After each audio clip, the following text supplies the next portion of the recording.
Cardboard Herald, my chance to talk with creative gamers and game creators. And I'm so excited that today I am joined by Chuck Pint of SFR, the Dragon Dice guys. Welcome to the show, Chuck. Thanks. I'm super excited for this opportunity. I think I've mentioned it a few times on the podcast. I'm borderline obsessed with Dragon Dice at various stages in my life. So it was awesome to be able to meet you at PAX and then to be able to schedule this. So this is a great moment in podcasting history that's about to happen, but we can get to that a little bit more in a little bit. I want to learn about you and your entry point into gaming. Have you been a gamer for a long time? Oh, yeah. Well, let's just say when I started playing Dungeons and Dragons, that's when it was known as Advanced Dungeons and Dragons. Way back in the day. Yeah. Actually, believe it or not, I've been continuously running a campaign since 1980. Oh my God, I can't believe that. Do you have some representation of the same members that you started with back in 1980? Actually, there's only one guy who's been in that group continuously the whole time. There was one guy who took a little hiatus. He moved to Detroit for about 4 years and then came back. But yeah, that's it. The group has changed over the years, but it's been pretty stable for, I don't know, last 20 years or so. Wow, that's incredible. Do you actually change what editions of D&D that you're playing for the campaign, or have you kept it AD&D this entire time? Oh, no, we're up to Pathfinder. Oh, okay, there we go. Yeah. Have you tried out 5th edition at all? That was kind of, I don't know, I've always dabbled in Dungeons and Dragons. I think my older brother brought home some D&D at one point, and he started explaining it to me, and I just did not get it. And that's about the time that I dived into Dragon Dice because I could actually hold something into my hand. But I did end up hopping into some 5th edition D&D when it was promoted as this is a free edition of this game and a great hopping on point, and I absolutely loved it.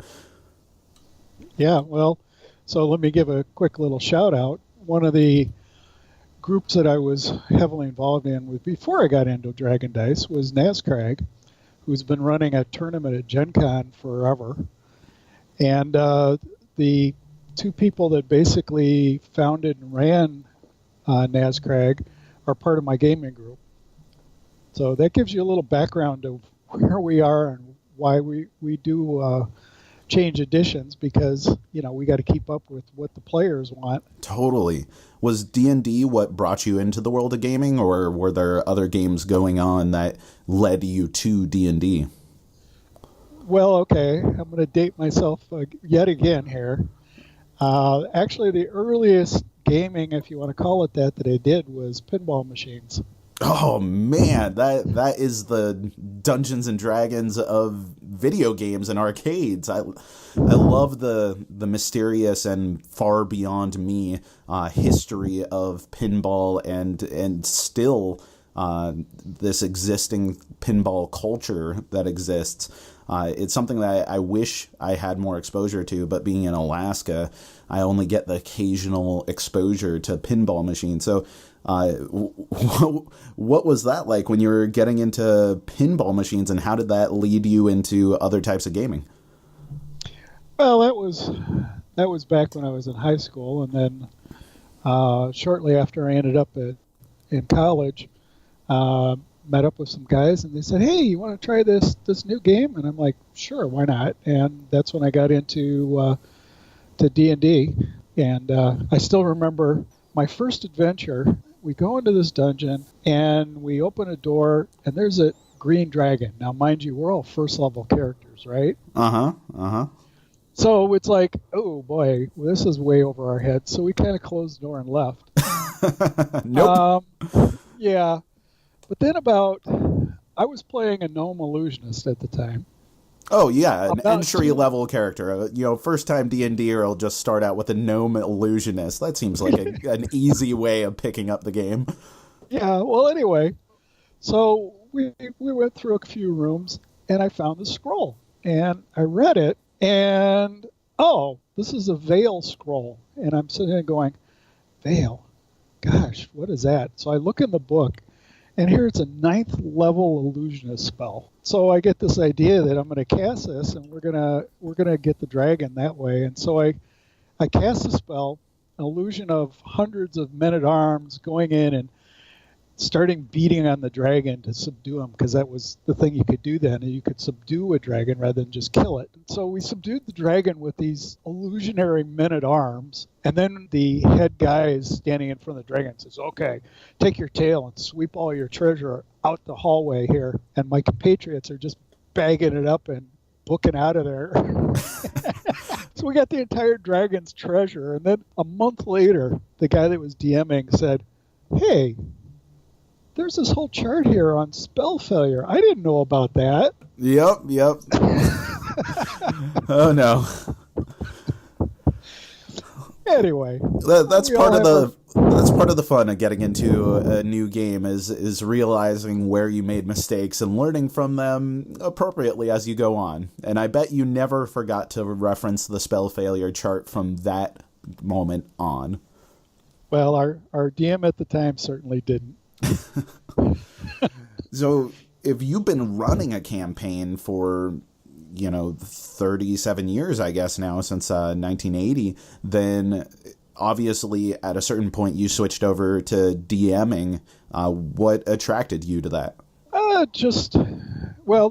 started DMing actually about a year or so after I got out of college. Didn't have any contact with the guys I gamed with at college, so I said, hey, I'm going to start something. So I got together some friends and I started my own game, and I've just been running ever since. DMing is a great option for people who want to be all consumed and never have any free time. That's what I've found. Even today, like I was at lunch, I went to Pelmini's, which is this like little Russian dumpling shop in downtown Juneau, Alaska. And I meet the guy who's working there. I've never seen him before. He must have started somewhat recently. And we started talking about records because they have a lot of records there, and I'm a big music guy. And we exchanged numbers, and I go to write my number down in his notebook. We didn't talk about gaming whatsoever. But in his notebook, he's like, never mind that. That's just some stupid Dungeons and Dragons thing that I was working on. And he was working on a campaign that he was running. And like, it was just great to see that, between customers, he was trying to jot down his next ideas for his weekly campaign going on. I love that stuff, and I love the passion that it takes to be a really, really good DM. But Dungeons and Dragons isn't necessarily what we're here to talk about, though it is linked incredibly to Dragon Dice, because TSR was the original company, not SFR. TSR was the original company to come out with Dragon Dice. And so why don't you tell me, as far as you know, what the lore is around the creation of Dragon Dice, TSR putting it out, and what your initial exposure to the game was? Well, okay. Let me answer that last question first, and then I'll go into the others. So actually, my wife dragged me into this. She was at Gen Con and looking around for a game, and this was actually, I think, like 97. And she says, hey, I found this great game, and it's all based on dice. I'm like, oh, okay, that's kind of cool. And she had bought a couple of battle boxes. And, okay, so we sat down and tried to figure out how to play it. And if you'd ever seen the rules from the battle box, they were awful. Yes, I have. And then I discovered that one of my buddies had already gotten into this, but hadn't really said anything about it. So then we started playing for real. I got really involved in the game and started really getting into collecting it. And I was buying dice by, cases, typical order. I found a guy that was selling it at not much more than wholesale prices. And, my typical order with him would be 3 cases, that kind of thing. Wow. That's a lot of dice. Yeah. Anyway, so and then I met up with a guy that was heavily into doing a monthly game over at a local game store here called Games Plus, and he was actually at the time the biggest singles dice trader, and so we started, exchanging stories about that and trading and stuff. And it was about that time that TSR started having their troubles. Wizards took over, and people were starting to dump Dragon dice, and I was making deals left and right. And every time I came across somebody that had a whole bunch, the magic words that got them to negotiate and get me a really good price was, well, to start off, I'm going to take all of it, but let's talk about price. All of it. I want all of your custom dice. Give me all the lava elves. Yeah, and they're like, you'll take all of it? Well, okay, yeah, we can give you a good price on that, because I figured that, I'd take a couple of cases, or here they'd be left with 20 more. And I still remember getting Monsters and Amazons. I got a deal at a game store that was just getting rid of it, and they had almost 300 Monsters and Amazon kickers. Wow, that is so many boxes. Of course, those had some random monsters for the original base races. I guess before we get any further, I realized that, like you in 1997, not knowing exactly what Dragon Dice were or are, our audience here might not know exactly what Dragon Dice are. So let me give a brief description, and feel free to hop in and fill in anything, because, of course, you're the master here. So Dragon Dice is a collectible dice game. Think in terms of something like Magic the Gathering, where you'd get packs of cards. In this, you would get packs of dice.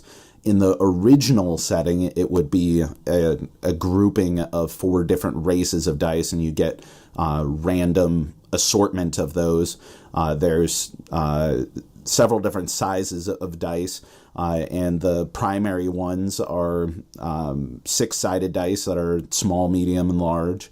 And then there's also, 12-sided dice for the monsters? 10-sided dice? 10-sided. 10-sided, that's right. And then the 12-sided are the dragons that you can summon. And you assemble armies, you do battle, and the objective of the game is to capture these 8-sided dice, which are terrains. To raise them to level 8, you have 2 out of 3 of those in the game, and you win the game. It is a very cool,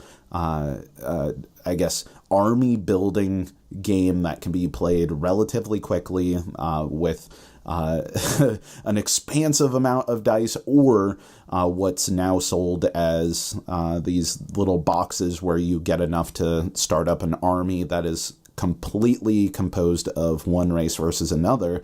And there's a lot of depth to what the different warriors depicted on each of the dice, and what the different racial abilities of the different races that are available are, what choices you'll want to make by including magic users, or melee heavy combat units, or really ranged attack units. And every different race has their own kind of flavor and style, and every type of die is unique in what it brings to the table. And if you haven't checked it out, I highly recommend that you check out the SFR website. And also, I did a video with Chuck at PAX, and I'm also going to be doing a review of the newest starter kit for Dragon Dice. That's the Firewalkers versus Tree Folk, which hopefully by the time that this podcast goes live, I'll have that video up. If not, it'll be shortly after, and then that will give you all the context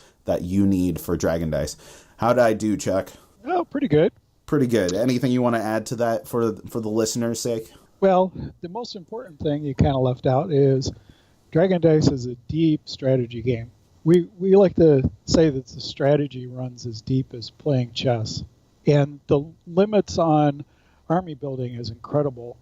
Somebody actually calculated out, somebody who's a better mathematician than I am. And 36 health army, which is a pretty common size we use in tournaments, there was something like 10 to the 500th power different combinations of legal armies you could build with that, with the dice that we have out now. Wow, that's incredible. And you're right. There is a lot of depth.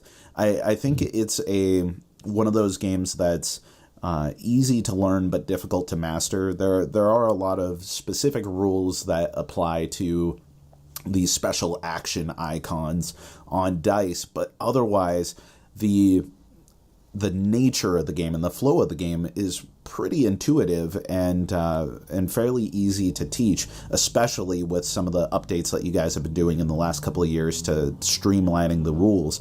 But when I came back to the game a few years ago with a buddy and we dived into Dragon Dice hard, clearly not as hard as you ended up diving into it, Chuck, but for us to be buying 10 kickers of various different races, I'll buy 10 Amazons and you buy 10 tree folk, then we were able to build some pretty sizable armies and really develop strategies. And because we were primarily playing against one another, there was a great meta game of learning what other people like to do with their dice and how I would adapt in order to handle that. There is a lot of depth to the game, and there is, bottom line, that awesome factor of these are great custom dice, and it feels really good just to roll like a big handful of like 15 dice at once in order to smite your opponents. Yep. One of the nice things that happened when we were acquiring Dragon Dice from Wizards is that we had somebody there on the inside. And Sean was pretty much instrumental in keeping our request to buy Dragon Dice in front of management, but he also managed to snag a ton of documentation that otherwise would have gotten tossed in the trash, literally. So I actually have the entire design history files from the original design team in a file cabinet sitting about 10 feet from me here, which I've read through extensively numerous times. And as you might guess, a game like this, it came out at Gen Con of 1995, but the concept started early in 94. Lester Smith was the head designer, and he put together a team, and they came up with the designs. And they had a bit of a learning curve. Like the first dice artwork they sent off to the dice manufacturer, beautiful artwork. But the dice manufacturer said, we can't put this on dice. That's too much detail. We can't do that. So they went through a couple of iterations before they came up with the icons on the dice that you see now. But one of the things that Lester sat down and did was he had kind of a game plan, a timeline of the whole world of SFA and how it was going to play out and how the races interacted in their backstory. And we've kind of shoved aside some of that backstory, but it's still out there, and it was actually kind of a rich backstory of the world. Explains why some of the races are there and what they are and all that stuff. And of course, being, as you said, done by TSR, many of the, especially the monsters, but many of the dice and the monsters were heavily influenced by D&D. As a matter of fact, the only company outside of Wizards that can call something a beholder. Wow. I've never thought about that before, but yeah, beholder is like one of those definitive D&D things, and I didn't connect, like, how are you guys still using the term beholder? That's awesome. Well, it turns out, and it doesn't take too much research to find this out, that a beholder was something that was entirely invented by Gary Gygax at TSR, and because it's a completely invented monster, they have a copyright on that. Nobody else can use that. Not that people don't, but anyway. But yeah, I mean that's a unique thing to them. But as part of the agreement, we get to keep using that term. So at what point does Dragon Dice trade hands from TSR to SFR, and what was your involvement in that, and how has your involvement changed over the years? Well, when Wizards bought TSR, the first thing they started doing was shedding a lot of product lines that they decided were not going to be part of their core business. And unfortunately, Dragon Dice was one of those. And the last race that TSR actually made was Scalders. And we heard, again, this is from our inside guy, that the Scalders had gotten ordered by TSR before they folded up and got bought by Wizards. And then they arrived after Wizards had taken over. And Wizards is like, yeah, we're just going to toss these. No, the beautiful little goblin demon Scalder things. I love those guys. Yeah. Well, anyway, we got together a bunch of players and kind of petitioned Wizards. It's like, hey, put these up on your web store. We'll buy them. You don't have to put them in distribution. And yeah, a lot of people bought them. I know I bought 3 cases right off the get-go. But then, like I said, that was my modus operandi. I'd buy 3 cases, whatever new came out. And when you're buying all these dice, is this your primary gaming outlet at this point? I mean, if you're buying Dragon Dice by the case, is it the collection? Is it the playing? Is it both? And if it is playing the game, is this your main game that you're playing in your life? I'd say actually I still play more D&D than I play Dragon Dice. Wow. But those are my 2 big games. Although, well, let's just say at PAX Unplugged there was probably about 10 or 12 new games that followed me home. Yep, that tends to happen. Yeah. But in any case, so that was our first inkling that Dragon Dice was not going to be carried forward by Wizards. And the next Gen Con after that, a bunch of us got together. We still managed to put on some Dragon Dice tournaments and whatnot, but we just kind of got together and were talking. And somebody came up with, I don't even remember who, somebody came up with the idea of, hey, let's form a company and see if we can buy it from them. So September 1st, 1999, SFR was officially incorporated, and the first thing that was resolved was, hey, we're going to go acquire Dragon Dice. So the company solicited stockholders, the original dozen or so stockholders that threw money at this with the idea to raise enough money to go approach Wizards and give them a serious offer. And Wizards' first response was, nah, we're not interested in selling this to anybody. We're a mega corporation. We just want to sit on this and no one else can. Right.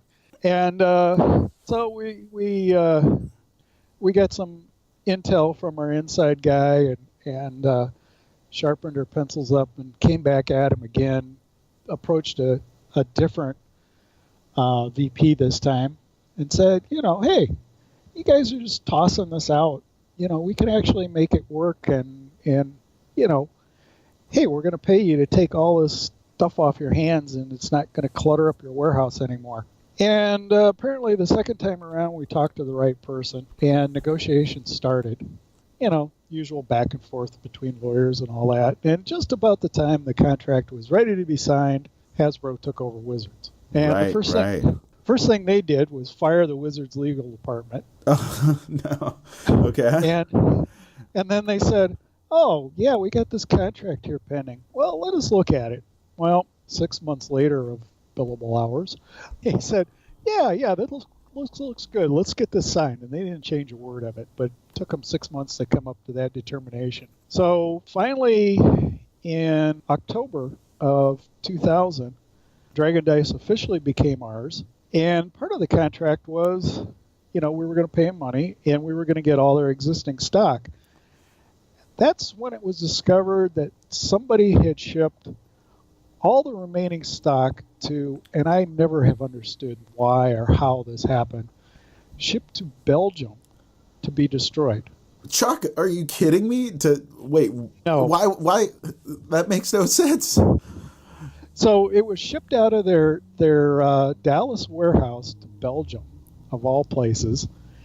And we're like, hey, guys, you promised us all this product and the contract, and what's going on? And at their own expense, they had to ship it back from Belgium and then ship it to us. You rescued the Dragon Dice. What I want to know is why Belgium? Maybe there's some laws that allow them to like destroy pollutants in a certain way in Belgium that they couldn't hear or something. I have no idea. It made no sense at the time, and it continues to make no sense. Actually, given the laws in mostly European countries at the time, it would have been a lot easier to just take it out and have a bonfire in the middle of Texas somewhere, Yep. Yeah, that makes a lot of sense. Any case, so in the process, apparently they had started destroying product, and that was what a lot of what got destroyed was the Scalders. So the Scalders were kind of missing in action for a long time, and that's why the rare Scalder monster, the Unseelie Fairy, was one of the rarest dice in the game for a long, long time. And still, the TSR version still is probably the rarest production dice. If I recall, Scalders actually have like a slight visible difference in color from the SFR to TSR ones, right? Or am I thinking of a different race? The original ones had a kind of a cream-colored ink on them. And right. That's right. The reprints, we deliberately changed the ink to white to differentiate them. Yeah, I think I actually have a little bit of both of those, and I don't know how I ended up getting some of the old stock, because I didn't get these dice until, I don't know, 5 years ago or something. So someone must have been sitting on some TSR Scalders at some point that I swooped up. Yeah, it happens a lot. I mean, as you know, the dice aren't going to change, and they're as durable as all heck. So, yeah, I know I've got some dice that date all the way back to the original print run of the first 4 races. Way back in the day. Yep. Okay, so you make your offer, you get your dice, and then what exactly is your role in the company? Are you just an investor and reaping the benefits of these Dragon Dice, or are you actually making decisions with what happens with the company at this point? Who, if not you, who's actually leading things here? Well, so the original company, there were 9 board of directors, company, one of which is company president, and I was not involved in that board. But I was heavily involved in a lot of things. One of the races that we didn't get a lot of from what we bought off Wizards was Firewalkers. Well, I managed to find a stash in a distributor warehouse, and next thing you know, SFR's got like 10,000 Firewalkers. So that's a good stock to have on hand. And also one of my personal favorite of the races. I was always Firewalkers, Amazons. That was my deal. So I was involved. We knew we wanted to clean up the old TSR rules, which at that time consisted of a bunch of little booklets, which made it really hard to put together a cohesive anything. Of course, there was a Dice Commander's Manual, but that actually made things worse because some of the rules were contradictory. So I was part of the rules committee that was coming up with version 2 of the rules. I've got a whole archive of all those discussions and all that stuff. And we put together a new set of rules, and that came out in 2002, I believe, the original version 2 rules. Yeah, I'm actually looking at the Dragon Dice rules right now and looking at this huge list of Dragon Dice 2 Gamers Edition buy, and you got a ton of names here, including yours. And then, surprisingly, I'm seeing graphics and layout lists Jim Rayborn and Chuck Pint. So you were doing some graphical work on this too. Mostly, I did the layout of the rules. Nobody else wanted to take that on, so I sat down with one of the Adobe tools, InDesign, and learned it and started laying out the whole rules. Right. You're actually like a software engineer by trade, right? Or some sort of engineer? Electronics. Electronics engineer. So that's probably like one of those layman things that is a huge difference to you, but dumb people like me all the time are like, oh, an electronics engineer, that means you're a software builder guy, right? Yeah, well, actually I do both because my primary focus is microprocessors. But anyway, that's off the subject a bit. Right. So then we kind of quietly went along, and we decided we wanted to finish the last race that we found some vague references to in all those files that we managed to get from TSR through our back channels. And Tree Folk was not very well thought out. And the dice graphics weren't final, and a lot of things were not final. There was some artwork for an original box, and I actually have the original piece of Tree Folk artwork on my wall. Like an actual original, like painting? Yeah. Oh my God, that's an artifact, Chuck. Well, yeah, and I also have the original Sculder artwork as well. Man, someday those belong in a gaming museum. People need to check out the artwork that's associated with Dragon Dice. One, I think the dice themselves have really beautiful iconography that's very stylized, and at first it can be a little bit hard to discern some of the imagery by the line work until you start picking up what that race's visual aesthetic is, and then all of a sudden you start seeing what some of these like deeply detailed concepts, how they're rendered in this really simplistic line work on a dice is really quite astounding. But beyond that, the packaging that was included in Dragon Dice, both the old stuff and the new stuff, like I have the little Tree Folk kicker pack book in front of me, and the image on the front of it, the cover art by Chris Adams, and then also I'm looking at Dragon Dice Heart of Stone and Flame by Lester Smith, a little supplementary storybook that had some really incredible artwork in it too. Like, if you dig on fantasy artwork, I think everyone who's listening to this should check out some of the artwork that has come up through Dragon Dice over the years for some, frankly, really unique and original stuff. Especially those later races don't feel necessarily akin to typical things that you would see in generic high fantasy stuff. Yeah, well, and the thing is that obviously TSR was kind of at their height when they came out with Dragon Dice, and they had tons of artists drawing things for them all the time. So yeah, that was where a lot of that artwork came from. And I'm actually in contact with a few of those original artists, still friends with them. That's how, for example, I got the original artwork for the Tree Folk, was through one of the original artists. He was kind of a little bit hard up and wanted to sell it, and got in contact with me, and I'm like, well, yeah.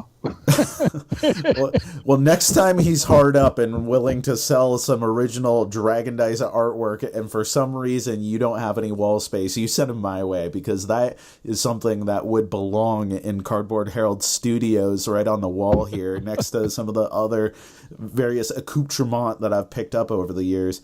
And I know that I was kind of swooning over the artwork, and the last thing that I want to mention while we're kind of on the subject of aesthetic and look is that Dragon Dice also isn't specifically what you think of in classic high fantasy. Like the lava elves, there's two types of elves in the original set, and I guess throughout the game at this point, there's lava elves and coral elves. The lava elves, they like use like blunderbusses and stuff, right? So there's this kind of later period anachronism of what you would think of typical high fantasy with some real basic machinery in it. It makes for a cohesive but fully unique world that was what gripped me initially as a kid, not just the dice, but also how this world looked so different from everything else that was available, and it's continued with that over time. Actually, the missile weapon for the lava elves is a flintlock pistol. Oh, And there you go, a flintlock pistol. and if you have one of the old battle boxes and you look at the artwork on there, it's very clear what it is. So it combines this like romanticized height of piracy era with all of the high fantasy stuff that you love from Tolkien. I always envisioned the Firewalkers as having almost this like regal Roman gladiator look to them. There's all kinds of cool elements that really comprise this unique world. And I mean, come on, who doesn't want to be a lava elf shooting flintlock pistols? Very cool. yeah, they are. So back to about 2003, we got the tree folk all done, and they got ordered. So those came in, and there was a little snafu there on it. There was a little bit of cash flow problem. I ended up loaning SFR a rather large sum of money in order to get the tree folk in, and that's when I really got entwined in Dragon Dice. By about the end of 2003, the original board had pretty much all disappeared. Lo and behold, 2004, the president of the company decided unilaterally, without talking to anybody else, I'm too busy, I'm not going to go to Gen Con. And that was a dark year. I bet it was. That's got to cause some strife. Yeah, so all of a sudden, here we are, typical company, we form a new company, we're at Gen Con for 2 or 3 years, and then bam, not there anymore. Oh, obviously the company died. Right. Well, it very nearly did. And basically Cliff and I had said, no, we're not going to let this happen. So Cliff being right there in Oklahoma City where all the original dice was and whatnot, we had shall we say, a little intervention. We actually... I actually flew down to Oklahoma City, met up with Cliff, and we got a big truck, a big U-Haul truck, and loaded up all the dice from where it was and stored it in his garage.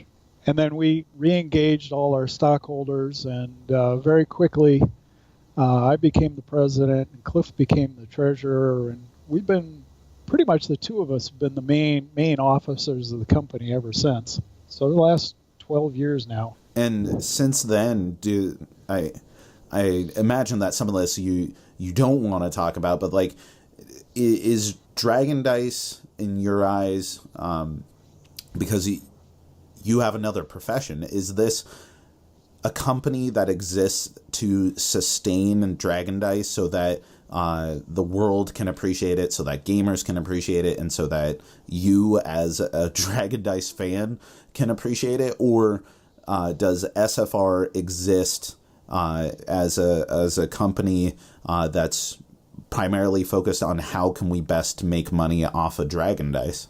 Well, you would think that it being an actual company and incorporated, that our goal would be making money, but let's just say Cliff and my goal have been more about keeping the game alive.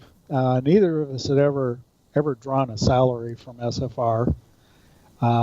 So it's been a labor of love for all this time. And we've found a fair amount of like-minded people that want to do the same, and we've managed to keep it all going. Cliff and his wife Tiffany take care of most of the shipping. I take care of ordering new products and doing fun things like interviews like this. Of course. Of course. You also get to, talk to people, be the front man of the company. I know I also saw Cliff there briefly at PAX, but I guess what have been some of the highlights of the company since then? Are you seeing that the game is growing? Because it did feel all but dead for a little while, and it feels like there's some revitalization of the game, not just in the player base, but also in the efforts that your company is taking in order to make it a more approachable game. Yeah, I mean, one of the things we've been doing constantly, and it's a bit of a battle, is trying to keep all the different races in print. Right now we've got 3 different races kind of out of print. we just brought back Undead, as you saw at the PAX Unplugged. Mm-hmm. That was a new product, or a new version of the product that just came back. It actually was really introduced at Gen Con this year.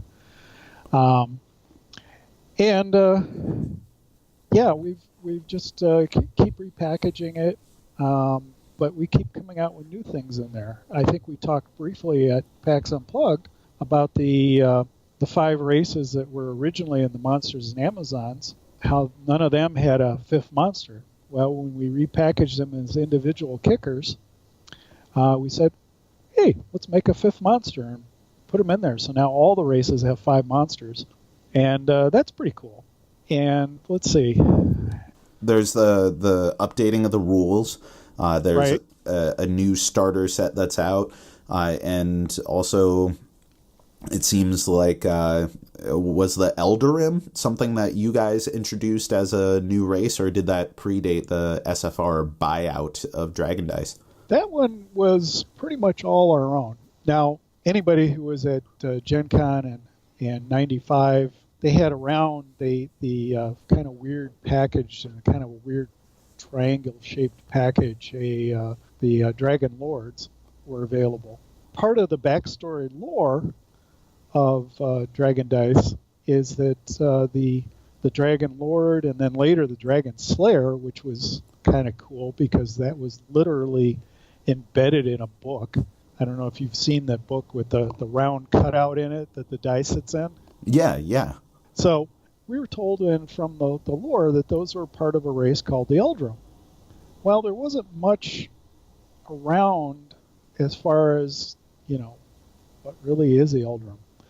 So we came up with our own kind of backstory for them, which is hinted at on the back of the Acolytes of Eldrum packaging. And they said, well, we've got these 4 health champions, because the Eldrum doesn't have monsters, it has champions instead, but we don't have any of the smaller dice. So we came up with a whole concept of taking the original 4 races and kind of melding them together as the dice got larger into something that looked more like the Eldrum. That's a fascinating story. Like, I've always wondered what the kind of hodgepodge mix race presence of the Eldarim was, and also there are these solid colored dice. I guess I never would have guessed that it was kind of retrofitted to have the dice represent the smaller versions of the Eldarim leaders or the Dragon Masters. Right. So that's why the small dice have all 5 of the normal traits of a race. But when you go up to the medium-sized dice, hey, we lost the archers. Those go away. When you go to the large, now there's no cavalry dice. Those go away. And then finally, you take the 3 large dice, and then you go up to the at the time the two champions, the Dragon Lord and the Dragon Slayer. Cliff kind of pulled a fast one on me and decided to come up with this concept of the Dragon Crusader. But hey, it was another champion in that race, and it's kind of cool. It is definitely cool. I know that those weren't elements that were at least publicly available in Alaska when I was initially collecting Dragon Dice as a kid, which I had mentioned it earlier, but in Anchorage, Alaska, or even before that, Eagle River, Alaska, going to Bosco's Comics, where Eric Helmick and Mo Marin were working, these guys who, they were seeing a wet behind the ears kid who eventually would go on to work for them, was coming in all the time, just drooling over these dice, and occasionally they'd cut me some deal on these dice. Either they had pity for me, or maybe it wasn't a hot sell or anything at the time, but, I would just buy these boxes of dice, and the champions weren't something that I even had any concept of. And then I come back to the game later on, 5, 6, 7 years ago, and all of a sudden there's not only all this huge breadth of races that are available now, but also these big giant Dragon Riders and Dragon Crusaders and everything, and my eyes just get big. And not only thematically are they very cool, but they are powerful dice to have in the game. And so I think that the more awesome champions and riders and crusaders that you can have in the game, so long as they don't disrupt balance, that is a good way to go. But, I could talk to you all day about the individual dice, the lore behind the creation of different dice, and there's so many aspects of the game that I haven't even mentioned, like artifacts and the minor terrains and all that kind of stuff. But I do want to focus on the things that are going to bring new people into Dragon Dice. Like I mentioned, I'm going to be doing a review of the new starter pack that is right now exclusively the Tree Folk versus the Firewalkers. And this has these new rules in it. What preempted you guys coming out with 3.0 rules, and what do you think the big changes are to it? Like, what does it mean for the average person who's just wanting to enter Dragon Dice? Well, the reason those rules came about was pretty much customer feedback. We were running the novice tournaments at Gen Con for, I think they want to go back at least 10 years now. And we started noticing that the same people year after year kept coming to these novice tournaments. We started talking to them and finding out, what's going on, why aren't you moving up into like one of these constructed tournaments or whatnot? And we got these answers, which actually we didn't really want to hear, but we needed to hear, which was they left Gen Con and they were going to go home and play Dragon Dice. They got out the rules and couldn't figure out how to play it. Yeah, that 2.0 rulebook by the end there was getting pretty fat. I'm looking at it here, and I think the final page count is 146 pages. I don't know if this is a final second edition book, but I think part of it was the fact that you included every detail about every race and every spell and every special action icon was all referenced here. And it was organized, you could find it, but man, as someone who is just getting back to this was certainly overwhelming at first and then daunting as I was going through it. Eventually, we got the hang of it and we're fully in. And like I said, it's actually quite an intuitive game in its basic flow. But yeah, I can imagine that some of the feedback from someone just entering into this thing was 146 pages is a little much there, Chuck. Well, you must be looking at the rules that were in the original two-player starters. That is what I'm looking at. It's okay, Dragon Dice TM Rules 2nd Edition. Okay, yeah, those are unfortunately quite outdated, even for 2nd edition. Oh, okay. But anyway, our last version of the 2nd edition rules are still available online, and but you're right, it was a lot of pages, even on printed out on 8.5 by 11 sheets. It was like 80 some pages, so it was pretty massive. And the problem was, it's also really dense.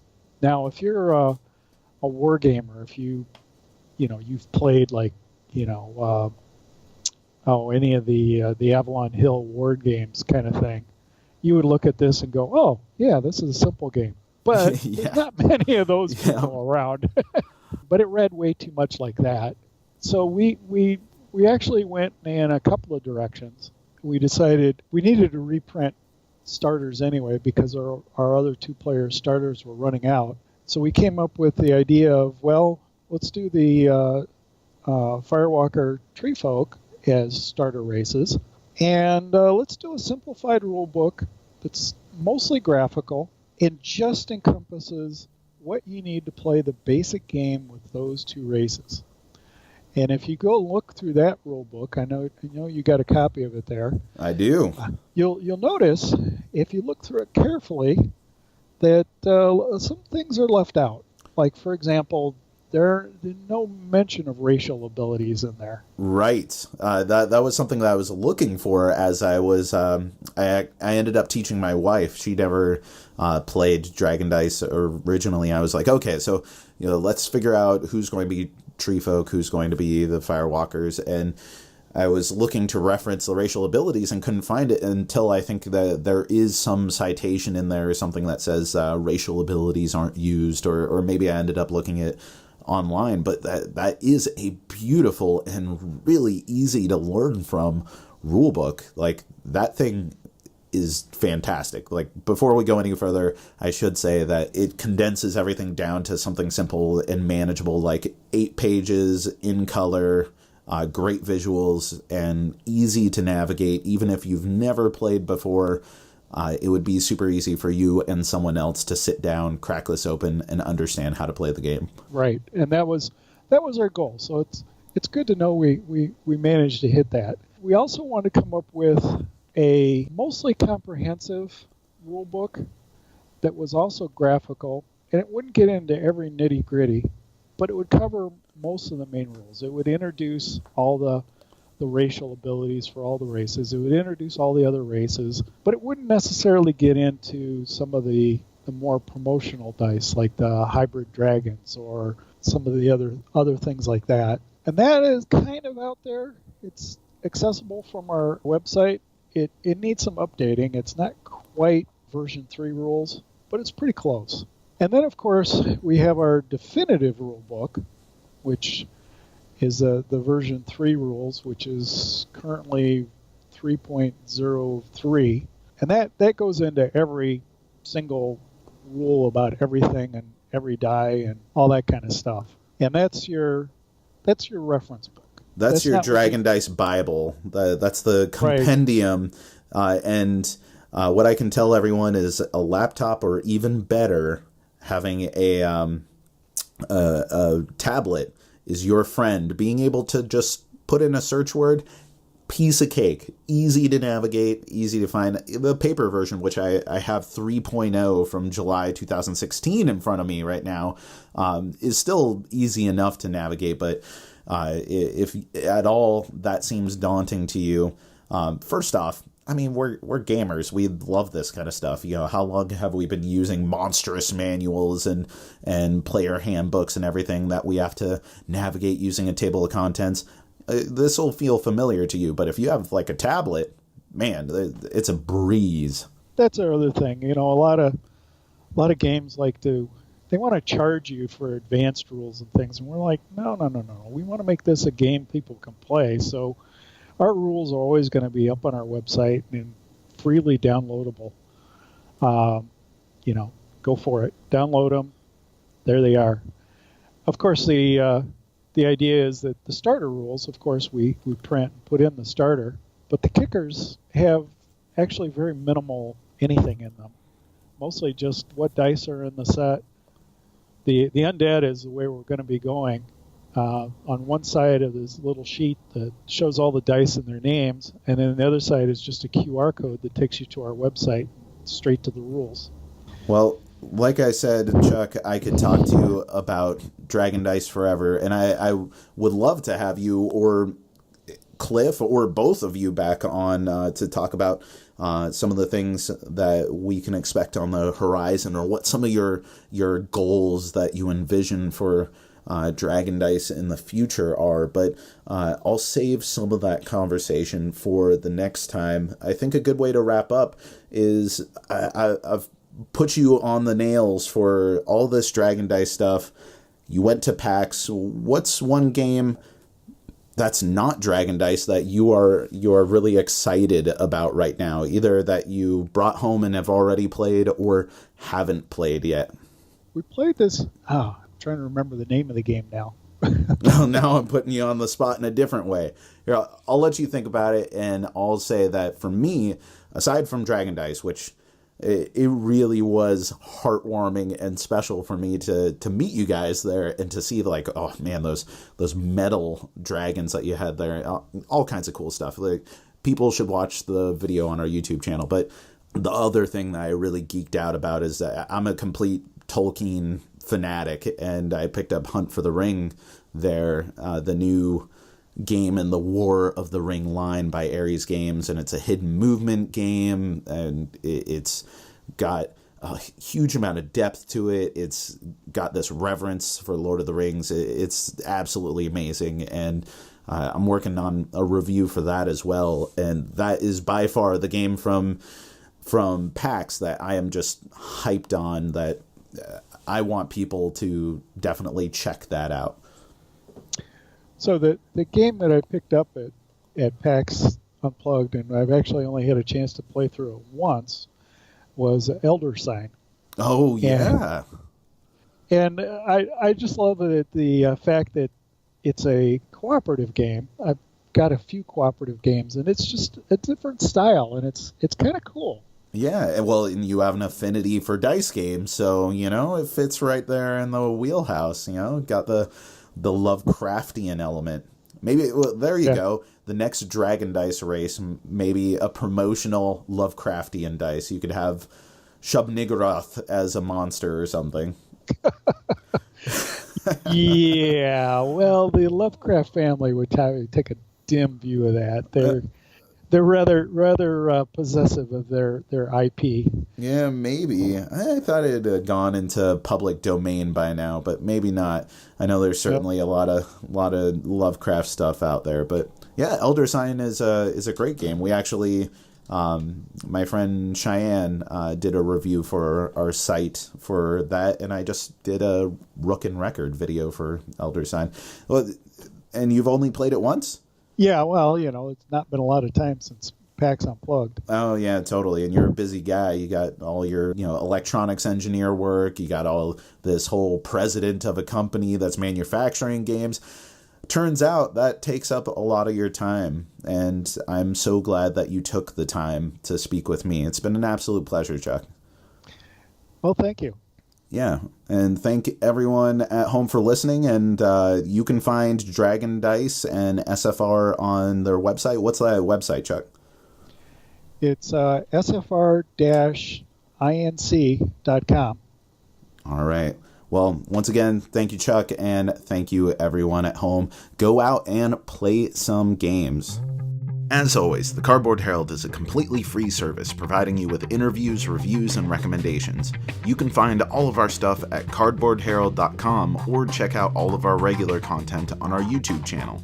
If you are interested in contributing, have some feedback, or just want your listener mail read on air, click the contact link on our site. If you enjoyed this episode on our interview feed, check out our sister podcast, TCbH Reviews, where we give you audio versions of our reviews, followed by a look behind the scenes of what went into making them.